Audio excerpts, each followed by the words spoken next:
Does food enter? This should be pretty obvious, right? I hope you know this question.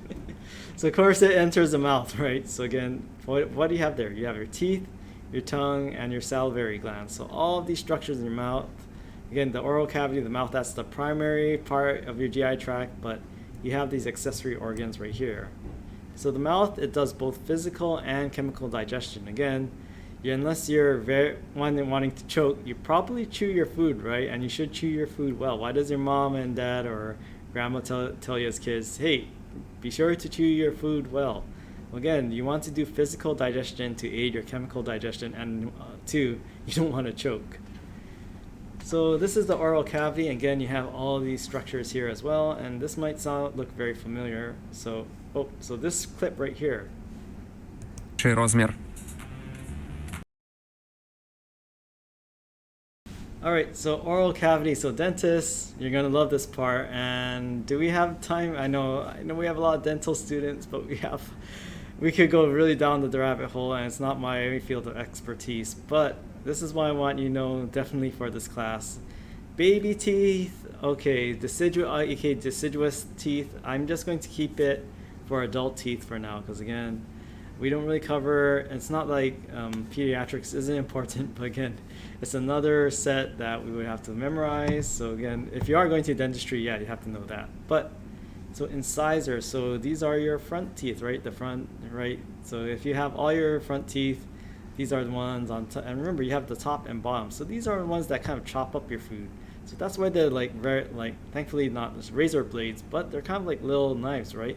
They have a sharp edge that is able to chop up your food into smaller pieces. And then the cuspids or the canines, these are the pointy teeth, right? The ones that always elongate when you have all those vampire movies.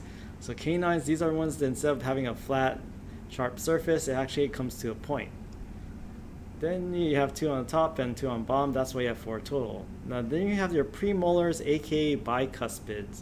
And bicuspids, so they actually, if you look really closely here, they typically have 2 points. So there's 2 points on each bicuspid. And then again, you have 4 on top, 4 on bottom. And molars, so there are 12 total in an adult. So molars, notice that they're not bicuspids, and typically made for grinding surfaces. These little peaks right here, there's around 4 of them on average. So again, 6 on top, 6 on bottom. So if you're like me, sometimes you have to remove some of these molars. And which molars in particular?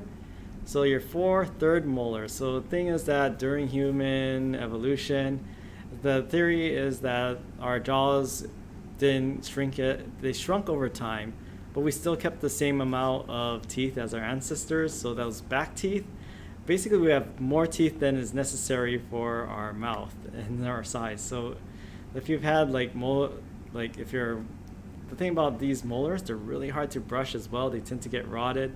And like my 2 lower third molars, like if this is a molar right here, my third molars were coming like this. So they were pushing in my teeth and causing it to go out of alignment. So my oral surgeon says, we gotta get all your wisdom teeth out. So these are wisdom teeth, the ones all the way in the back. So adults typically have 32 teeth, but if you remove your wisdom teeth, how many do you have left? What's 32 minus 4? Right, so again, this is like 32 teeth, but again, if it comes in sideways or if it's like rotting, you're probably going to get your wisdom teeth removed. Some people are lucky, they don't need it removed, but it's pretty standard procedure. Alright, so food enters via your mouth, and then you have that physical and chemical digestion. So we have the physical part. So again, your teeth, your tongue, they help to mash as well. So your teeth chop up the food, they grind up your food. Your tongue also helps to mash up the food and move things around as well. But where does this chemical digestion come into play? So you also have the salivary glands. So this is a sublingual gland, and lingual meaning referring to tongue. So this is the gland underneath the tongue. And hey, submandibular gland, where's the mandible? Again, the mandible is your lower jaw. So this is the gland that's kind of on your lower jaw.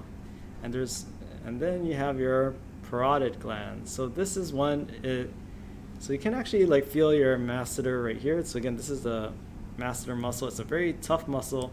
And I know this is bummer, like if you I think you did do, some of you did get to do the digestive system dissection for pigs, or maybe you didn't, but it's so terrible. But so again, you have your masseter muscle here. The parotid glands are just sit right behind it, like between the masseter muscle and your ear. And this is the biggest of them, so you have a pair of them. So the parotid gland is secreting all those enzymes and chemicals that help to form the enzymes that are in your saliva.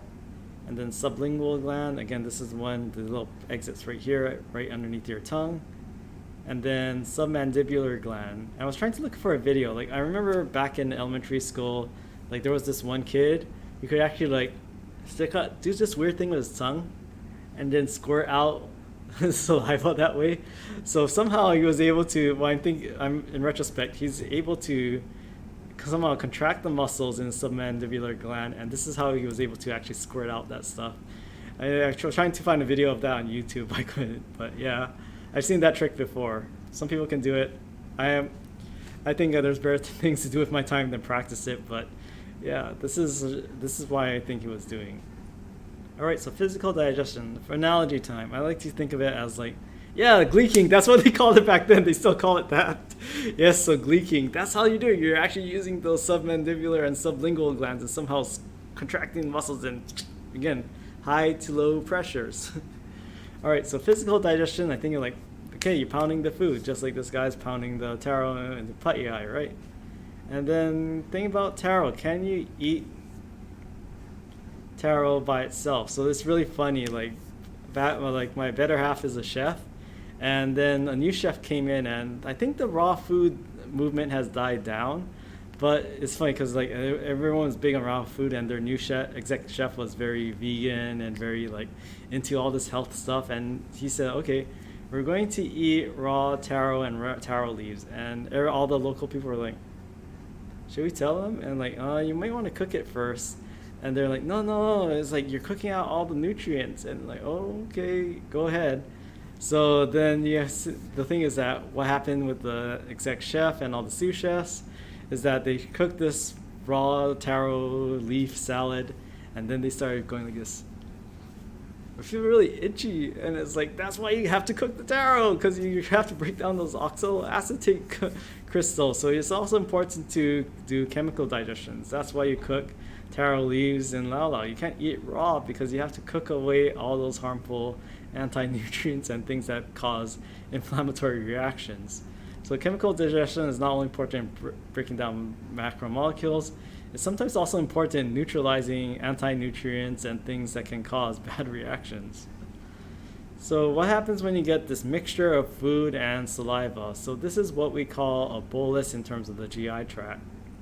So it's a mashed up mix of all this food that you hopefully chewed thoroughly and all that saliva from all your salivary glands. So saliva pH, it's about, it's more acidic than your blood, but it tends to lean toward the acidic side.